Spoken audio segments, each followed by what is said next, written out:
Hey,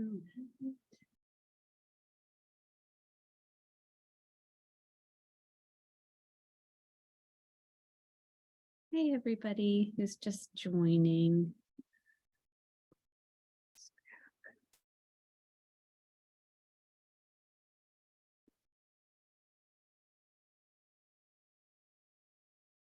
Hello. Hello. Hi. How are you? I'm good. How are you? Good. Good. I'm Hillary. I'm the bookshop manager at Fabled. I'm at a library. I hope it's not a weird. I love it. I feel like that's perfect. Glittery kind of a situation here, but I'm visiting my parents, so I needed to find a quiet space. That's wonderful. Are you in Colorado? Yeah, I'm in Colorado Springs. I fly out tomorrow morning for a big event that I'm doing in Indiana. So I'm here checking on my mom and dad before I leave for Denver in the morning. So, oh my gosh. Well, from everything I've heard about your bio, and then after reading the book, I feel like you belong in Colorado in a big way. It made me want to go back. I've only ever been a couple of times and on road trips with my family growing up. And I just thought, wow, you make it come to life in such a particular way. I was like, oh, maybe I should go on vacation. Is that what the conclusion of this book is? I think so. I think you need to come climb a couple mountains, maybe. Huh? Yeah, that's great. Always think. I grew up in New England, and so I always feel like I should love like skiing and like wintry sports, but I'm not really a skier. But I remember people would always say, like, they learned to ski in New England and then they really went skiing for the first time out where you are, because it's my theory is if you can ski in New England, then you're a better skier. In Colorado, it's easier because the snow is so perfect. In New England, it's so icy that you have to be much better at it, I think, than when I just cruise around in some beautiful powder, Yes, so. I think that's true. We're kind of rugged in New England. Everything is always a little bit rougher. I'm so excited to be here. I've spoken with Elizabeth before, and I met her in I guess and maybe Denver also, I think maybe. So I've been really looking forward to this. Yeah. I know, we're so excited too. For everybody who's just joining, hello. I think several of you. Yes, go ahead. Has everyone read the book? Is this a book club? This is a book club where spoilers can abound. So I think I always like to be clear on that. I don't want to screw that. No, okay. We usually announce at this book club meeting, we'll announce the next one. So we usually give people about a month to read the book. So yes, everybody who's joining is probably mid-read or already read it. So I always say at the top, like, spoilers abound, don't worry. No, unless anyone asks me specifically, I won't talk about the ending, but if I get a question about it, I guess I will. We can do questions, right? Yes. Yeah. So yes, for anybody who is just joining us, you are welcome at any point to put a question in the chat. I can grab that. And Elizabeth and hi, Elizabeth. Hi, Elizabeth. Hey, nice to see you. Hi. I was having technical difficulties. So. Okay. I was so nervous about this working that I got it set up an hour before. I've just been sitting here doing other things and reading, and because you've assigned me a lot of books. I know. I've read one today. I'm like on a tear. You are such a voracious reader. It's incredible. Wow. Yeah. Did you tell Shelley we've got a big our big spring or summer reading guides coming? Our spring reading guides coming up, where we have our deadline on Friday. So oh my gosh, yeah. So, you're busy. Elizabeth, I'm going to say I'm in a library. I don't live in a glass house. It looked like you were in a gym. I was really impressed. I'm going to work out while got to get your pump in, right? I love it. Visiting my parents, and so I came here to make sure the internet is reliable. And was that you or me? What's that? Oh, you don't know. Oh, hold on a second. hold on one second. I'm so sorry. I'm going to go let my cat in because she's crying. Hold on. Okay. Not yet. We start packing up and head towards the end. But the materials that we need to check out, please make your way to the circulation desk at this time. Again, this Hold on, I'm so announcement is sorry. for the public only. Student library will remain open for hours. Okay, I think I'm fine. Okay. I was like, oh, what is So sorry. Are there already people on? Because they're watching me do that. I'm so sorry. Hi, everyone. I'm so sorry. You're not. Yes. Well, we can go ahead and get started in the event that they come back around and tell you that you have to leave the library. I'll just be like, no, I'm not going to do that. I'm fine. Well, I want to just say welcome again to everyone. If you have never seen me on Zoom before, that's because I've never done this before. I am subbing for Allison Frenzel, the co-owner of Fabled. I'm Hillary. I'm the bookshop manager. And everyone here knows our lovely Elizabeth, our adult book buyer, and we're so thankful to have our author tonight. I'm going to hand it over to Elizabeth to introduce her and tell us a little bit about how she came across Go as a River. Yes, we have tonight, Waco, we're having a big event at the store for the 30th anniversary of the Branch Davidian standoff. So big news in Waco. So as you know, there's 3 or 4 books that have come out. So we had an event tonight. So anyway, Hillary was so kind to be my co-host tonight. But tonight we are hosting Shelley Read. Shelley is a 5th generation is it Coloradoan or Coloradan? You know, I keep asking everyone on my book tour. I've done a survey of the audience at every event in Colorado, and it's always split right down the middle. Everybody thinks about half thinks one way and the other. So I think Okay. All right. So since we're Wacoans, we're going to call it Coloradoans. Okay. So Shelley is a 5th generation Coloradoan who lives with her family in the Elk Mountains of the Western Slope. She was a senior lecturer at Western Colorado University for nearly 3 decades, where she taught literature and environmental studies, and was a founder of the Environment and Sustainability major and a support program for first generation and at-risk students at the university. Go as a River is her first novel, and we're so happy to have you. So Shelley, I've met you twice already, and I'm so good to see you again. And the first time I saw you was at the Mountains and Plains event in Denver in October, and I came home from that event with probably 100 books, and I will say that it is kind of a crapshoot with those books. You never know which ones are going to hit and which ones aren't. So I thought, well, I'll just pick this up, and was completely blown away by the story. It is still in my top 3 favorites of 2023. And I keep wondering if something is going to knock it off, but nothing has. So we're just thrilled to have you. So that's kind of where my story is with Go as a River. We have 24 people who are in with us tonight. There's 80 people have signed up. So a lot of people who will sign up and can't actually watch live. So they're going to watch it tomorrow. So we had a big response to your book, and it's been very loved. So so that is my history with Go as a River, and I'm going to turn it over to Hillary. Yes. When Elizabeth told me that this was the book, I was so excited. It just checks all of the boxes of the kinds of books that I really love. So it's such a treat to get to talk to you. I wonder if you could just start by giving us a short kind of synopsis of the main story of Go as a River. Sure. Yeah. So Go as a River is the story primarily of a young woman named Victoria Nash. And she's a character who I've really come to love her over time. I've sat with her for a lot of years.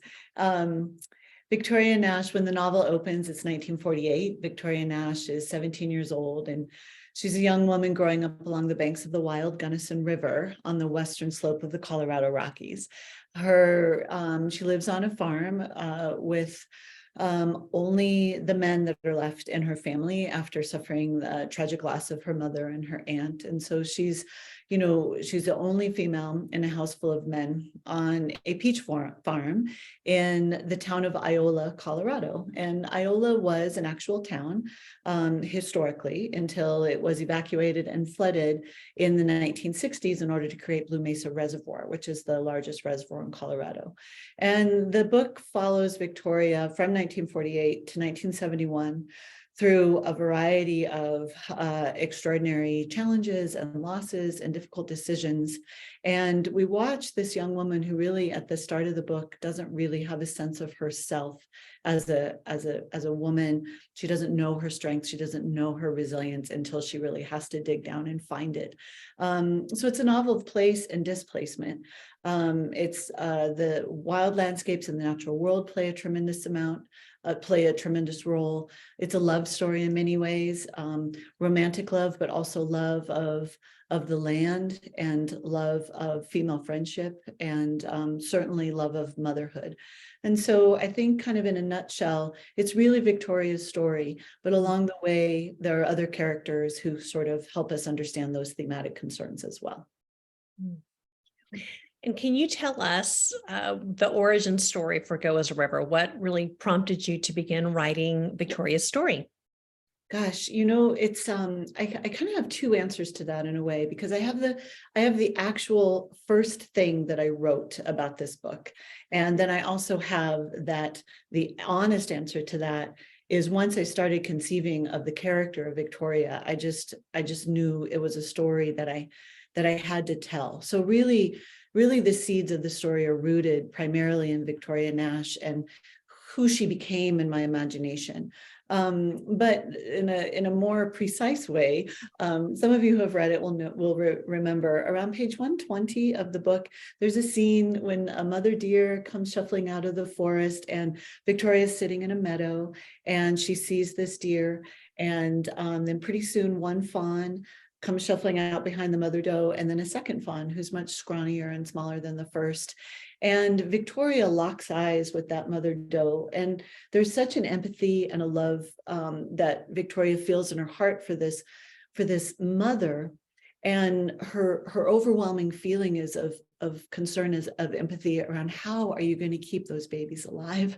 And one evening I was out camping by myself in the upper end of the Gunnison Valley, and that exact scene happened for me exactly in that way. And it was so moving to me, just mother to mother, me connecting with this doe, that once the deer moved on, I grabbed my journal and I wrote it all down. And I don't know why, I didn't know what I would do with it, but eventually, the character of Victoria started forming in my mind, and I knew it was her who was seeing that deer.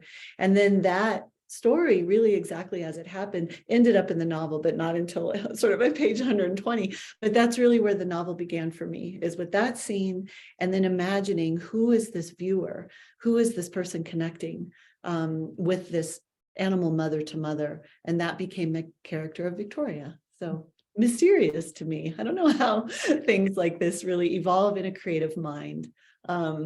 It's very mysterious and it's very beautiful. That's so neat. I remember thinking that one of the emotions that was really resonant, or one of the experiences really resonant in the story, both for Victoria, but I felt like for other characters as well, was grief. Yes. And I think even in that scene with the doe, she seems to feel both this sort of big question of how will you keep them alive, but then there's also, I think, a scene shortly after where the mother doe and the one fawn appear and the second doesn't. Yes. And I wonder if you could talk just a little bit about grief and the role that grief plays for Victoria in the novel, but maybe also just for the other characters, or just as a theme on its own. Yes, thank you for that question, because really, in a really fundamental way, I was trying to dig into, I think first and foremost, the question of what does it mean to be a woman in the world. I think that question really informed a lot of my investigation into who Victoria Nash is. But then more broadly, just sort of the complexity of being human, of being any human. And I wanted to tap into different layers of that complexity in my book. And, we learn right away in the book that Victoria has lost her members of her family. And so the book starts out with a certain element of grief within Victoria. And then for several losses throughout the course of the book, grief becomes sort of a fundamental part of who she is. And a fundamental part of her journey is, how does one carry that grief? How does one stand up and move forward under the weight of that? And one of the reasons that I really wanted to dig into that is that I think that everyone, I'm sure everyone watching tonight, everyone carries grief, to greater or lesser degrees. If one doesn't, then unfortunately it's an inevitability that you will eventually. And I've always thought what a beautiful thing it would be if human beings could come together, sort of just human heart to human heart, and say, I carry grief, you carry grief. Let's connect compassionately and empathetically for one another on this level. And I think that that might be part of what readers really feel deeply for Victoria Nash, is that grief that she is carrying, that maybe on some level we all carry, and we often don't know what to do with it, And Victoria's journey is in many ways sort of 2 steps forward, 1 step back in terms of her ability to rise, to find her strength, to find her resilience in the face of that grief and the challenges that she has in her life. And so I think grief does follow all the way through the book. And I think in the end, the book does turn toward hope. I very much want to turn it toward hope in the context of our incredible ability as human beings to carry the burdens of existence, to carry the losses, to carry the grief, and still rise and make beautiful lives for ourselves. I find that fascinating about human beings, and it really informed my story of Victoria. Mm-hmm. Love it. Another theme that I found interesting in the book was the theme of displacement. And I still think it's so interesting that your family's been in Colorado for 5 generations. Mine, 5 generations ago, my people were still pulling potatoes out of the ground in Ireland. So, but I love that idea of feeling so connected to this land. But so many people in your story were displaced. The people of Iola, even Will was not, he was displaced numerous times, and the children were displaced. Victoria was displaced. So can you talk about the juxtaposition of displacement coming from a really very, very rooted to you being very rooted to the land? Yeah, again, thank you for that question, because I think it explains a lot about the setting that I chose for the book. And so having lived in the Gunnison Valley for my entire adult life, well over 30 years, and have fallen in love with it when I was a child because I had family that lived there. And as you say, I'm a 5th generation Colorado, and my children are 6th generation. I knew my great-grandparents well. I knew my grandparents well. We all lived together. 4 generations lived here in Colorado Springs, where I'm visiting right now. And I heard those stories, and I knew the stories of them homesteading out on the Eastern Plains. And I thought, my gosh, these are tough, resilient, humble, amazing people that I come from. And I've always drawn a lot of strength from that. And all through my family lineage, the other thing that really connects us is this great affection and connection to the land, and to being Coloradoans. And so when I was considering setting for this book, the story of Iola and the fact that there is a town, there's actually 3 towns at the bottom of Blue Mesa Reservoir. I've known that since I was a kid, and I've always found that rather haunting. And my question, as someone who is so rooted in place, was thinking about that displacement, that forced displacement, and thinking how painful that had to have been. And I think it really is my deep sense of place that wanted to write about displacement as the juxtaposition, as you're saying, of rootedness versus displacement. And we learn immediately in the book that Victoria Nash is someone who knows every little tiny detail of her place. She knows Iola. It's the only place she's ever known. It's the only place she's ever been. And then here comes this drifter, Wilson Moon, who in many ways is a child of nowhere, because generational displacement for him as an Indigenous young man, the pain of generational ancestral displacement, the horrors of that racism and that displacement, he carries in that himself, and they become sort of 2 parallel figures of displacement. And so, it's all wrapped up together there. The actual story of the displacement of the people of Iola, the actual story of the displacement of the indigenous population of Western Colorado, all of that pain and sorrow. I just thought, wow, what's the story there? What did that feel like for those people? And it really informed what I wanted to say about loss, and about home and about homeland, and what can and cannot be reclaimed once someone is displaced. Yeah. I have to just say too, as Elizabeth was naming all of the things that were displaced, I couldn't help but think that you also spent time displacing the peach trees, that her orchard is physically displaced, and then those scenes where she is kind of preventing it from bearing fruit for those first few years, just a really interesting way that you were still gesturing at this theme kind of in a very particular sort of small way. Well, the peach trees become such a symbol and metaphor throughout the book. And I was actually so thrilled when Spiegel and Grau, my publishers here in the United States, chose a peach for the cover of the book. I think that probably I had imagined that it would be a river on the cover based on the title and the fact the Gunnison River and the North Fork River and even the Animas River, 3 very important rivers in Colorado, play an important role in the book, almost to the level of characters themselves.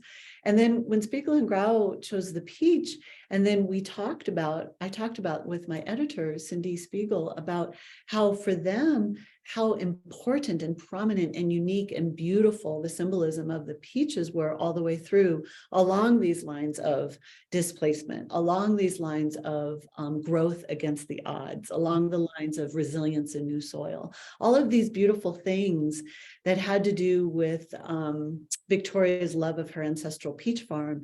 And when so many things were lost for her, the one thing she felt that she could care for and reclaim and hold and love and have as family were those peach trees.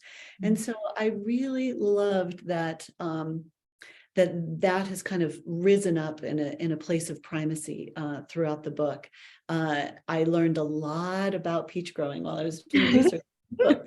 I did not know. And, I know a lot of people who don't live in Colorado have expressed to me that they had no idea that we grew such beautiful, amazing, sweet, fabulous peaches here in Colorado. They're mostly grown on the western slope where the novel is set. And even though they're famous, locally at least, for being so exquisite and so amazing, what I learned in my research is they're actually incredibly difficult and fragile to grow at in the high arid regions of Colorado. And so it made that metaphor in the book even stronger because, it really is a growing against the odds, as well as it really takes generational knowledge passed down through the family in order to do it well. And so it all just kind of came together, I think, for the peaches to be another layer of displacement, but actually something that was able to thrive in new soil, able to carry on. And that becomes a powerful metaphor for Victoria's journey as well. I love that. Well, speaking of Iola and Western Colorado, I want to know what role kind of you think of the town playing as a character on its own. Diane just reminded us in the chat that Iola actually resurfaced recently, I think in the news, from some of the droughts that have been experienced. And she was just sharing that the pictures of what the resurfaced kind of lost town really highlighted sort of a prescient image for the book and for what you're talking about. So tell me a little bit about that character. Yeah, it's absolutely fascinating for those of us who have lived in the Gunnison Valley for decades, because Blue Mesa Reservoir to us, I mean, we know it's a reservoir. Locally, we know that there are towns at the bottom, but for most of us, it's just a beautiful lake. And it's where we in the valley go swimming and boating and fishing and ice skating in the winter. And it's cold. It's a very cold place to swim, but we're used to that. It's probably the warmest place in the valley to swim. And so in many ways, it's just a beautiful lake. But in about 4 years ago, as many of you know, we've had a severe drought in the West for many years running. We had a wonderful, extraordinary snow year this year in Colorado, but also in California and surrounding areas. And so there is some word that maybe it will be enough to positively affect the drought, but who knows, because the drought is so deep. But what it's really laid bare is the complexity and the difficulties of water policy in the American West, because so many of the things that we've done in the past, things that informed the building of Blue Mesa Reservoir in the first place, legacy of the Colorado River Compact, and some of the dams and the reservoirs and the irrigation and all different manipulations of water that have worked in the past are actually no longer working because we just don't have enough water to keep Lake Powell full, as an example. And so about 4 years ago, there was a downriver water call on the water in Blue Mesa Reservoir, which really highlighted for the residents of Gunnison Valley is that is not our water. Blue Mesa Reservoir was built not for water for the Gunnison Valley, but for water for downriver uses, primarily Lake Powell, primarily consumption in California and elsewhere. And when those places run dry, there's a legal precedent, there's a legal ability to drain the water from Blue Mesa.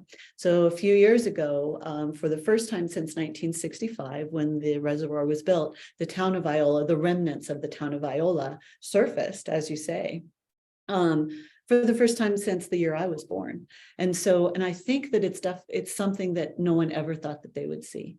And it happened again this past summer, not quite as extremely. And I know that some of the people who had been displaced from Iola, who had stayed in the area, maybe moved to Gunnison, maybe to Montrose.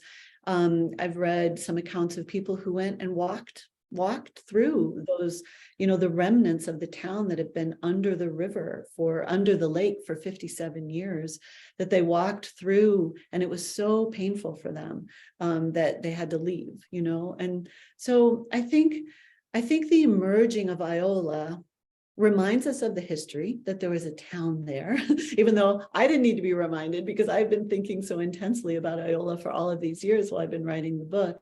And it also really highlighted, I think, for a lot of people who maybe hadn't fully come around to the realization that water is such a fragile and valuable and difficult to manage resource in the West. And I would imagine this is not the last time that we will see Iola and the other towns underneath Blue Mesa emerge. Yeah. Interesting. And I have not told you this, Shelley, but when I was in high school, every summer my church did a vacation Bible school in Paonia. No way. And so we spent time in Hotchkiss and Paonia. I remember the mountain that looked like there was a white sheep on it. I don't know if, but I've never seen Paonia in a book before. It was really sweet to be able to see that. So that's so surprising and so lovely because Paonia is this tiny little dot on the map. I know for an author event because there's a brand new little bookshop, Paonia Books in Paonia. Oh. Lovely. They've been really supportive of my novel, and I think everyone in Paonia has also never seen themselves in a book. When I did my author talk, I read some of the parts that were set in Paonia, and gratefully I did my research, and I, when you do your research from a real place with real people and real history, and then you put it out there, you just think, oh, I hope I did it right. Yes. And so far the people of Paonia and in the Gunnison Valley have received my book very well. But I love knowing that about you, Elizabeth. Yeah, that was the strange little connection we have. I know, good memories. Yeah. Okay, I wanted to talk to you about Will. We got a lot to unpack here. So first of all, I mean, one of the things that I wish we had seen more of the love story between the two of them, but I actually have been listening to some of your interviews, and I know you did not want to spend too much time embodying Will, that was not your story to tell. I'd love for you to talk about that, and even your research into the terrible Indian boarding schools. I know William Kent Kruger had a great book about that recently. And even the show 1923 spends a lot of time talking. I don't know if you've watched 1923. It's part of the Yellowstone TV show. Okay. but a very, very graphic and horrifying look at the Indian boarding schools. So I would love to hear a little bit more about that part of the book. Thank you for letting me talk about that, because hands down, Wilson Moon's character, how to represent Will, where to take his story, was the hardest part of this book for me to write. And that's very much because I wanted to do it as respectfully as possible. And, you know, I had the conundrum of a writer, as when I'm writing about displacement in the West, there was no way that I could entirely leave out the Indigenous experience of displacement. I think one of the great disservices we've done to Indigenous people after the horrific, you know, attempted cultural and physical genocide against their people is then erase them from the history books. And so I couldn't leave that story out. And yet at the same time, I didn't feel that Will's story was my story to tell. And so I had to ponder very deeply how to do this respectfully, include the story, represent him as the character that I wanted to bring into the book, but at the same time, not try to own that story or not try to own that narrative in any way. And the only way that I found for this story at this moment, for me as a writer, because I think the larger question in the writing community of who can tell whose story, I think that has to be on a case-by-case basis. We have to, as creatives, be able to tell stories from many, many different perspectives and many different kinds of people. And I'm a great advocate for that. But for this moment in this story, for me, I chose to tell Will's story only through the lens of Victoria Nash. And in that way, I could know Will as much as Victoria could know Will. And that for me felt correct. But one of the tricky things about writing any story from a first person narrative is that it's fairly limited in scope in terms of what you can and cannot include in the story. And so there is quite a bit of backstory for Will, but I can only, and I know what it is, but I could only include what Victoria could know or what could be told to her. And so we get a little bit of it. Also, the romance between Victoria and Wilson Moon, I adore it. I feel it in my own heart because, again, what I wanted to do with those two characters was bring two young people together who had the just emotional intelligence and the wisdom to connect their hearts, completely transcendent of that historical bias, that cultural bias, where they could see each other just as two beautiful human beings, you know, completely removed from the prejudice that they could have inherited about one another. And so for me, they're that symbol of hope. And yet with Will's story, I did not want to shy away from the horrors of the racism, not just of the era, but of previous eras and of now. I couldn't fully tell his story as respectfully as I wanted to tell if I shied away from that, because I think those horrors need to be laid bare. And so, you know, I was very, very careful with Will.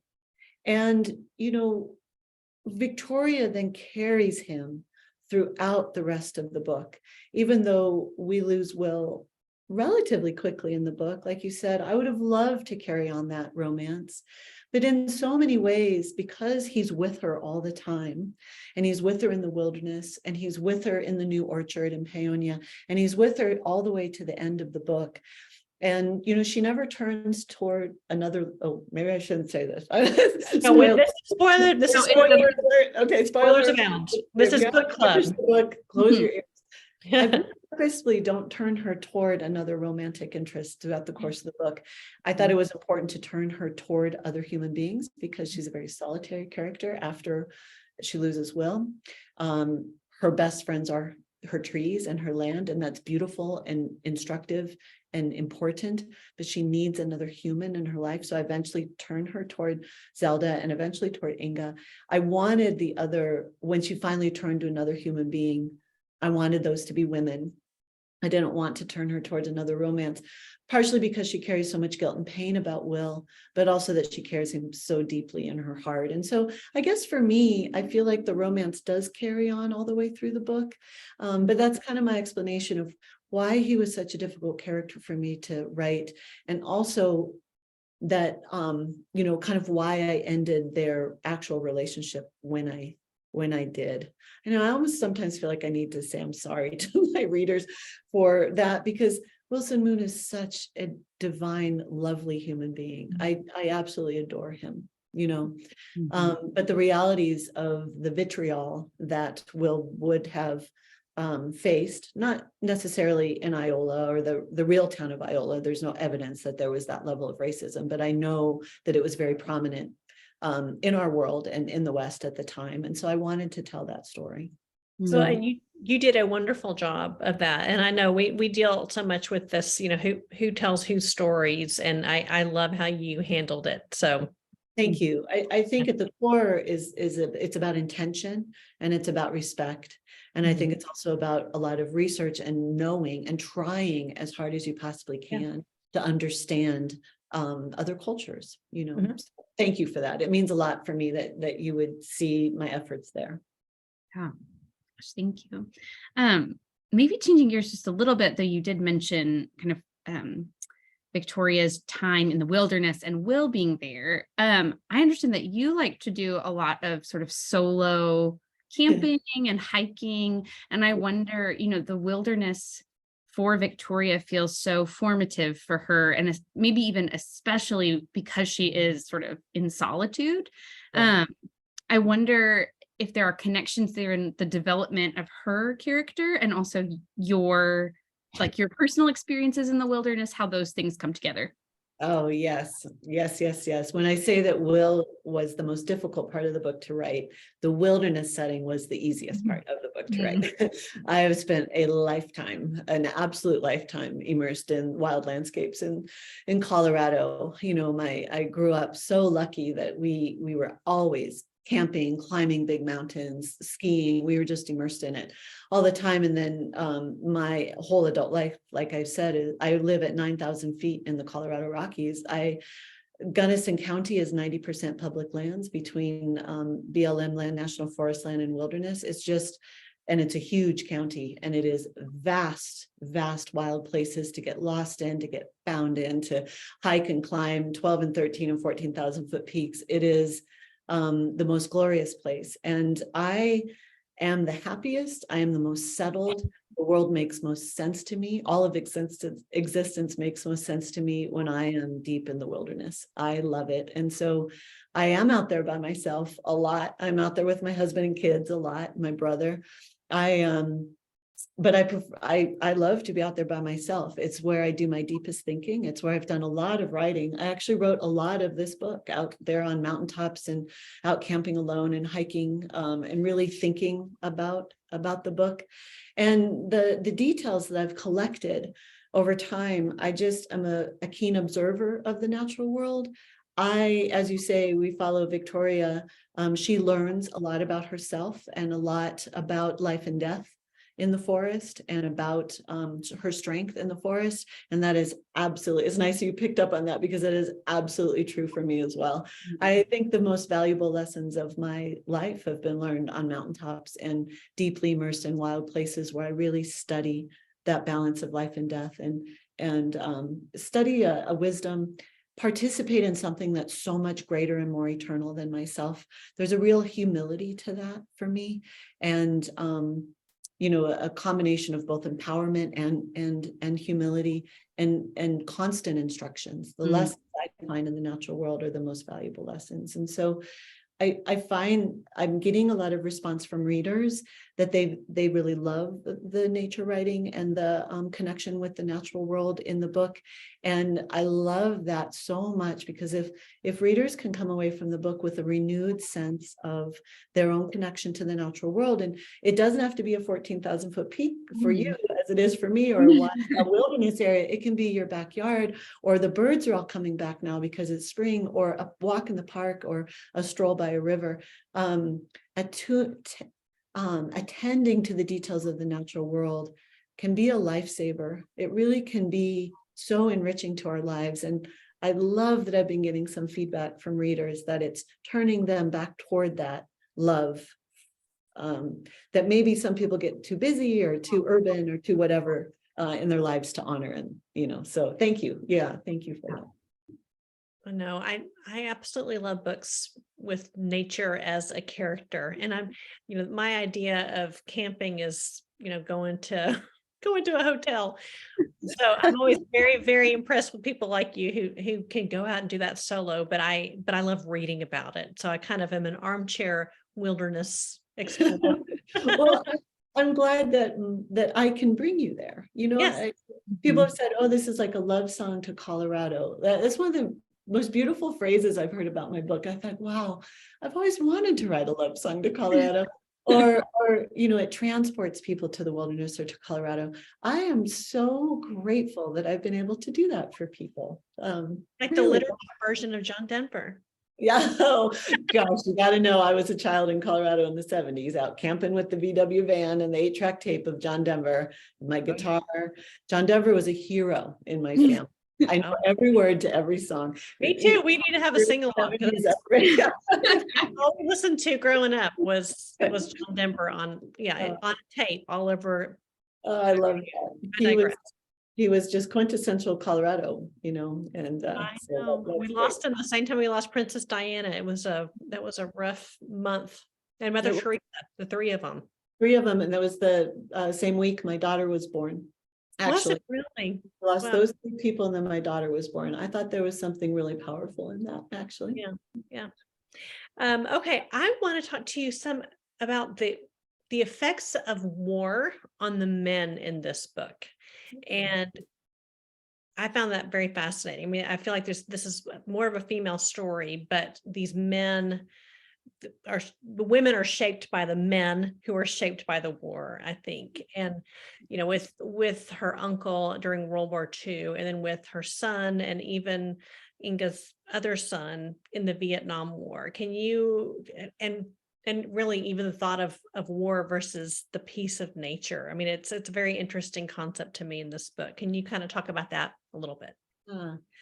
Yes, I'm grateful that you pulled that out, because it's a subtle enough. Well, it's not subtle for Uncle Og, obviously, but it's kind of background in a lot of ways.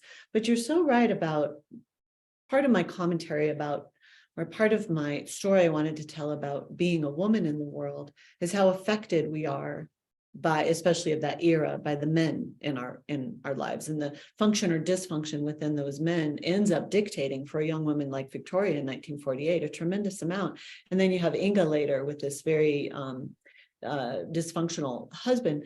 It really ended up dictating so much of her life. And so in a subtle way, one of the themes I wanted to just kind of have as an underlying theme throughout the book was this idea of the notions of progress. Victoria even asks you, when she's thinking about the damming of Blue Mesa, and she's, and then we also have the displacement of and the horrors of what has happened with the indigenous people. All of those were sold to us, packaged and sold as progress, and people who don't question notions of progress, but just sort of blindly accept them, might not understand that when you pull back that veil a little bit and look more deeply into what we're told is progress, there's often a lot of human pain and suffering just under the surface. And I feel that both for the characters who are in the book who suffered from World War II up until the Vietnam War, I feel like that those wars that bookend the entire novel are sort of that same theme, sort of that same thematic concern, that these boys were told this war is noble, this war, we will be a hero.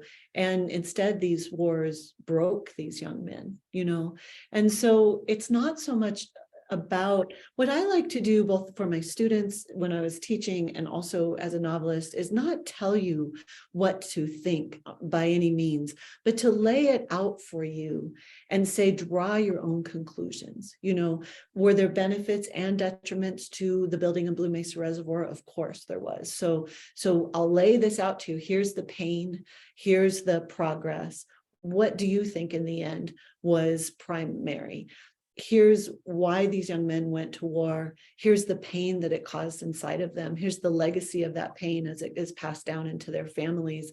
Do you feel that it was, worth it? I just wanted to evoke a lot of the different forces on our lives who that are determining our circumstances. Put those characters in those circumstances and then see how they do. And some of those circumstances absolutely break those characters. Uncle Og is one of them. Ruby Alice is another one. Hers is from grief, not war, but from loss. And so, Victoria could have been broken, but ultimately chose not to be or refused to be, in a 2 steps forward, 1 step back kind of a way.